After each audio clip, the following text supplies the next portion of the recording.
अस्सलामुअलैकुम everyone, welcome to my YouTube channel. क्या हाल है आप सबका? उम्मीद है आप सब लोग ठीक होंगे। और कैसी चल रही है आप सबकी लाइफ? सर्दियां आने वाली हैं, फॉल का मौसम शुरू हो गया हुआ है और अक्टूबर का मौसम बहुत ही प्यारा। और रात में तो मौसम इतना अच्छा हुआ होता है कि अब बाहर वॉक पे जाएं। मगरिब के बाद मौसम वैसे ही सुबह में भी इतना अच्छा होता है। अब तो फ़ैन में भी ठंड लगती होती है। कभी कभार गर्मी वापस अपना ज़ोर दिखाती है, कहती है मैं यहीं पे हूँ, भी पूरी नहीं गई, अभी सर्दियाँ नहीं आई। लेकिन सर्दियाँ आने वाली हैं और बहुत ही मज़ा। मैं तो सर्दियों के लिए बहुत एक्साइटेड हूँ। मैं वन ऑफ दोज़ पीपल हूँ जिनको सर्दियाँ बहुत पसंद है। विंटर्स मेरे फेवरेट हैं, ठीक है। और मुझे याद है, मुझे विंटर्स इतने पसंद होते थे कि मैं जैकेट्स पहनना ना प्रोलॉन्ग करती होती थी कि सर्दी मतलब सर्दी मुझे लगे, सर्दियों वाली फ़ील आए, ठीक है। और मैं जैकेट्स के मामा ने डांटना है कि तुम जैकेट क्यों नहीं पहन के घूम रही, तुम्हें ठंड नहीं लगती। मैं ठंड इंजॉय कर रही होती थी, ठीक है। तो वो आज भी कहीं ना कहीं वो आदत है। कॉलेज जाना करना तब भी ही करना कि मैं जितना लेट हो सकता था ना, मैं जैकेट्स को लेट करती होती थी। टीचर्स कहती होती थी, फिर या मामा कहती होती थी, फिर मैं जैकेट्स पहन के जाती होती थी कि भाई अब तो सारे कहना शुरू हो गए, इतनी ठंड हो गई, क्यों नहीं पहन के आती। तो मुझे सर्दियाँ इतनी पसंद है। समर्स भी कुछ लोगों को बहुत पसंद होते हैं, लेकिन समर से मेरी जान जाती है। सर्दियाँ मुझे बहुत पसंद है, बहुत फेवरेट है मेरी। वो जो मौसम होता है, जो फोग होती है, जो सुबह ठंडी ठंडी ओस गिरती है, उसका अपना ही मज़ा है। और उस टाइम का मौसम एक डिफरेंट ही ना दुनिया सी बनी होती है उस टाइम। तो वो देखने में बहुत ही मज़ा आता है। अच्छा, यहाँ पर जी मैंने थोड़ा बहुत टीवी देखा और फिर अपने घर के कुछ सेटिंग की, चेंज की। अच्छा, डेकोरेशन पीसेस भी चेंज करते रहो ना, तो आप लोगों का ना एक माहौल चेंज हो जाता है। फर्नीचर की सेटिंग चेंज करते रहो, नहीं तो आप कुछ डेकोरेशन पीसेस रख लो और डेकोरेशन पीसेस चेंज करते रहो मौसम के लिहाज से, अपने मूड के लिहाज से। तो वो बड़ा प्यारा और डिफरेंट टच लगता है और जगह भी डिफरेंट लगना शुरू हो जाती है। तो यहाँ पे भी ना मैं अपने फायर प्लेस की ना डेकोरेशन चेंज करती रहती हूँ। या तो उन्हीं चीज़ों को आगे पीछे करती रहती हूँ, नहीं तो वहाँ की चीज़ें कहीं और कर देती हूँ और उधर की चीज़ें कहीं और रख देती हूँ। तो उससे वो एक डिफरेंट भी हो जाता है। और आज मुझे जो ये आया कि ना इस जगह का कुछ करते हैं। यहाँ पे मैंने डेकोरेशन पीसेस रखे हुए थे, तो अब मैंने यहाँ से उठाया। यहाँ पे ये बहुत प्यारे से मेरे पास क्रिस्टल में ना ग्लास में भी पड़े हुए हैं, अल्लाह और मोहम्मद लिखा हुआ है एक पे। तो ये भी बहुत प्यारे हैं, ठीक है। ये भी मैंने यहाँ पे डेकोरेट किए। और ये अब मैं जी यहाँ पहले इसकी क्लीनिंग इस जगह की करूँगी और फिर मैं यहाँ पे एक अपना टी शर्ट लगाऊंगी, ठीक है। पहले टी शर्ट यहाँ पे वैसे कभी नहीं लगाया, तो इस दफ़ा सोचा कि अब टी शर्ट इधर लगा। पहले तो मुझे आया डस्ट वगैरह बहुत इशू करेगा, लेकिन फिर मैंने कहा कोई बात नहीं, यूज़ भी होता है तो आप साफ़ सफाई भी कर सकते हो और फिर यूज़ भी करते जाओगे साथ। अच्छा, ये चीज़ हमारे घरों में बहुत कॉमन थी और आज भी कभी ना कभी हो जाती है। ये हम बच्चों की बड़ी शिकायत रहती होती थी छोटे होते से कि मम्मा ये वाले बर्तन मेहमानों के क्यों हैं, ठीक है। कि हम लोगों ने जो शोकेस में बर्तन रखे, अब तो वो रिवाज ही नहीं है कि शोकेस वाला, हम लोग कैबिन में आजकल बर्तन रखते हैं।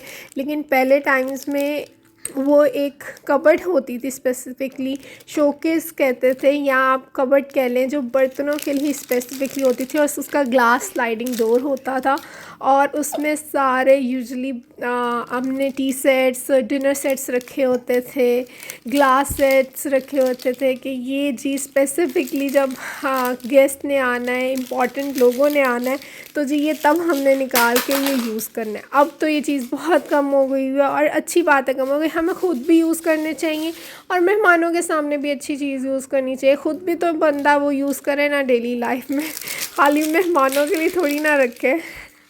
तो ये भी जी वक्त के साथ, जनरेशन के साथ चीज़ें चेंज होती जा रही हैं और ये चीज़ें चेंज होनी चाहिए, क्योंकि अगर आप उसी टाइम में, उसी एरा में रहोगे तो फिर हम लोग पीछे रहते जाएंगे। तो वो चीज़ बिल्कुल नहीं होनी चाहिए। अच्छा, यहाँ पे कुछ मैंने बच्चों के लिए टॉयज़ वगैरह मंगवाए थे, वो आ गए थे। फिर मैंने कहा वो भी ओपन करके आप लोगों को दिखाती हूँ कि मैंने बच्चों के लिए क्या मंगवाया। यहाँ पे मैंने 2 गेम्स मंगवाई थी, अब पता नहीं इसमें से कौन सी वाली निकलनी है। इसमें मुझे लग रहा है वो पॉपेट वाली ही गेम निकलनी है, क्योंकि इसके साइज़ से मुझे अंदाज़ा हो रहा है। अच्छा जी, जिस गेम का मैं ज़िक्र कर रही थी ये वही गेम निकली है, पॉपेट वाली गेम है। और ये बहुत ही मज़े की गेम है कि हम बड़े भी खेल सकते हैं और इसको बहुत इंजॉय कर सकते हैं। ये ऐसी गेम है, वैसे तो ये 3+ ईयर्स के लिए, लेकिन मैंने ख़ुद भी खेल के देखी है और बहुत ही मज़ा आया, क्योंकि इसमें मेमोरी मोड डिफरेंट टाइप्स के हैं। तो वो आपने कलर्स के साथ कोऑर्डिनेट करके जैसे वो कह रहे होते हैं आपने वैसे खेल लेते, काफ़ी सारे ऑप्शंस हैं इसमें खेलने के। और जी ये रही वो दूसरी गेम, ये इधर ये व्हील वाली गेम है और इसमें ना आप लोगों को कैच करने होते हैं वो इसके फैंस। तो ये भी जी बड़ी अच्छी एक्टिविटी है बच्चों के साथ। बेसिकली ये पेरेंट्स और जो चाइल्ड का इंटरेक्शन है ना वो बहुत बेहतर करती है। तो ये गेम भी ना बहुत ही मुझे अच्छी लगी है। तो ये तो बच्चों ने भी ना खेलनी हो, हमने खुद खेलनी हो, हम खुद भी खेल के तो वक्त बच्चे ही लगेंगे, क्योंकि ये इस तरह की है कि आप खुद भी बड़े मज़े से खेल सकते हो। ये भी मैं आप लोगों को खोल के पूरा दिखाती हूँ। इसके साथ 8 फैंस थे और 2 कैच करने वाले नेट्स थे और 1 फ़िश थी। अच्छा, ये मैं आप लोगों के साथ अनबॉक्स करती हूँ और मैं आप लोगों को दिखाऊंगी और फिर मैं थोड़ा सा खेल के भी आप लोगों को दिखाती हूँ। ख़ास तौर पे वो जो पॉपेट वाली गेम है ना वो मैं आप लोगों को खेल के दिखाऊंगी। उसमें सेल्स भी डलते हैं और उसमें से म्यूज़िक भी है और वो पॉप साउंड और वो कलर इफ़ेक्ट का वो बहुत मज़े की गेम है। अगर इससे ज़्यादा वो बिगर वर्जन बनाते हैं ना तो हम बड़ों के लिए एक प्रॉपर गेम हो सकती थी वो इतनी मज़ेदार गेम है। तो ये जी इसमें से निकला है व्हील और ये उसके ग्लासेस भी इसमें से निकले थे, प्रोटेक्टिव ग्लासेस। पहले तो मैंने सोचा इन्होंने क्यों दिए ये ग्लासेस थे, तो मुझे पता था, लेकिन जब मैंने गेम खेली ना फिर मुझे समझ आया कि वो वाकई डिस्क जब उड़ती है हवा में तो कई दफ़ा आपके मुंह पे भी आके सीधी लगती है, इसलिए उन्होंने ग्लासेस साथ दिए हुए हैं। तो फिर अच्छी चीज़ है जी, उन्होंने बच्चों का भी ध्यान रखा हुआ है।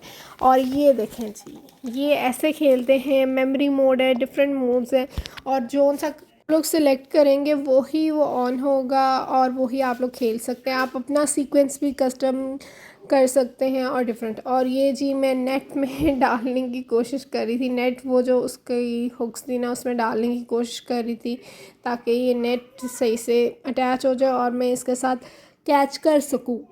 पहले तो ये मैंने खुद खोल के देखी ना कि ये चलती किस तरह, कैसे खेल सकते हैं, फिर मैं बच्चों को भी बताऊंगी ना। और कई दफ़ा तो ये आता है कि अब कोई भी पार्सल आए नहीं जी मम्मा मैंने खोलना मैंने ही खोल के बताना है। और जी अब बच्चे तो इतना ध्यान रखते हैं कि वो कहते हैं भाई पार्सल किसी गलत तरीके से टेयर नहीं आपने करना, हम बताएंगे कि इसको सही से स्ट्रेट लाइन में कैसे इसको आप लोग टेयर करें और देखें, ताकि आप लोग आराम से इसको वापस बंद करके भी रख दें। और ये देखें ये इस तरह ये फ्लाई होते हैं इसके फैंस और फिर ये हमने इस तरह कैच करने होते हैं। तो बहुत ही मज़े की गेम है और ये आप 1 बाय 1 भी खेल सकते हैं और नहीं तो सारे 8 के 8 फैंस डाल के भी खेल सकते हैं। यहाँ पे इसके म्यूज़िक का ऑप्शन है, कौन सी गेम है इसमें, आई गेस 5-6 गेम्स हैं जो आप खेल सकते हो। ये मेमोरी मोड है, नहीं ये मेमोरी मोड नहीं है, ये है कि आपने जो सा कलर ब्लिंक करेगा आपने उसी को पॉप करना है, अगर आप दूसरों को पॉप करेंगे तो आप लोग आउट हो जाते हैं। तो जी बहुत ही मज़ेदार, मुझे तो खुद बड़ा मज़ा आया। तो ये एक लेवल ख़त्म हो जाता है और फिर नेक्स्ट स्टार्ट हो जाता है। यहाँ पे जी वो अब मैं गलत जब बटन प्रेस करती थी तो वो मुझे आउट का कह देते थे। और इसके बाद जी मैंने तो कहा कि जब ये अच्छी लगी मुझे समझ आ गई सारी, फिर मैंने रख दिए कि बच्चों के टॉयज़ में रख दिए कि ना उनको मैं सुबह सरप्राइज़ करूँगी, ठीक है, क्योंकि वो सो गए हुए थे उस टाइम में ही अनबॉक्स कर रही थी। और वो करते करते फिर मैं इनके टॉयज़ का कैबिनेट सेट करना शुरू हो गई और उसमें से जब ये वाली बोर्ड गेम निकली तो फिर मैं इसको खेलना शुरू हो गई, क्योंकि ये ऐसी गेम है कि आप भी खेल सकते हो और इन्जॉय कर सकते हो। ये एक पैराशूट है, पैराशूट वाली पज़ल है जिसको आप सॉल्व करो और ये बड़े मज़े की है। और मैं साथ साथ सारे टॉय सेट करते करते कुछ गेम्स खुद भी खेलना शुरू हो गई। तो इसके बाद मैंने कुछ ग्रॉसरीज़ भी मंगवाई हुई थी, वो भी आने वाली थी, मैंने इसलिए फटाफट ये सारी एक दफ़ा खेली और फिर उसके बाद मैंने कहा वो सेट भी करनी है। और फिर सारी और ग्रॉसरी में भी आजकल मैं अवॉइड करती होती हूँ बेकरी स्टफ्स, शुगर, कैंडीज़, इस तरह की चीज़ें, लेकिन ना चाहते हुए फिर भी घर पे आ जाती हैं, या तो गेस्ट्स के लिए आ जाती हैं या कभी कभार बच्चों के लिए ही मंगवा लेते हैं कि भाई कभी ज़रूरत पड़ ही जाती है तो घर पे हो। लेकिन बच्चों से फिर मैं छुपा के रखती हूँ, क्योंकि अगर वो देख लें तो वो ख़त्म करने पे आ जाते हैं कि हमने ख़त्म करके ही रहनी है, इसको फिनिश होंगे फिर ही मामा हमने इनकी जान छोड़नी है। ये बोर्ड गेम भी जो है पैराशूट वाली, ये बच्चों के लिए पज़ल बहुत ही अच्छी है। एक दफ़ा बड़ों का भी दिमाग चलता है कि किस तरह सेट करनी है, क्योंकि काउंटिंग भी लिखी हुई है और इजी सी भी है, और आपने भी शेप बनानी होती है। तो फर्स्ट टाइम में तो आपको भी बहुत मज़ा आएगा ये गेम खेलने का। और यहाँ पर जी ग्रोसरी आ गई हुई थी, तो मैं देख रही थी और कह रही थी कौन से कैबिन में क्या सेट करना है, ये चेक करके मैं फिर सेट करना शुरू हो गई थी। कुछ केक्स थे, घर का सामान था, वो सारा कुछ सेट किया। और मुझे ये आप लोग बताएं कि आप क्या मील प्लानिंग करके रखते हैं कि कौन सा मील किस दिन पकाना है, कैसे करना है। उससे भी जो है ना लाइफ बड़ी आसान हो जाती है, आपको आइडिया होता है। लेकिन जब नहीं कोई आइडिया होता ना कि आपने क्या बनाना होता है, फिर आप लोग सोचते ही रहते हो कि क्या करें, कैसे करें, आज क्या पकाना है, कल क्या पकाएंगे, और इसी तरह चलती रहती है लाइफ। अच्छा, यहाँ पर मैदे को देख के ना मैंने इसलिए ज़्यादा मंगवाया था क्योंकि मौसम भी चेंज हो रहा था, तो मैंने कहा था कतलम्मे भी बनाएंगे। कतलम्मों की रेसिपी वैसे भी मेरे चैनल पर है, और गेस्ट वगैरह आए तो वो भी आप फटाफट इंस्टेंटली बना सकते हो। थोड़ा सा बस पता होता है आपको, आधा घंटा पहले पता होना, तो फिर ये फटाफट तैयार हो जाता है। तो वो आप लोग मैं यहाँ पे भी लिंक शेयर कर दूँगी। और इस मौसम में वैसे भी बड़े अच्छे लगते हैं। आते हैं तो वो मेलों के टाइम पे अप्रैल मार्च में आते हैं, लेकिन आप लोग सर्दियों में वो बड़े मज़े के लगते हैं, चाय के साथ सर्व किए, और घर पे भी खुद आप लोग बना सकते होते हैं। और अगर उसको ज़्यादा हेल्दी वे में जाना हो तो आप आटा दूसरा यूज़ कर सकते होते हैं बजाय मैदे के।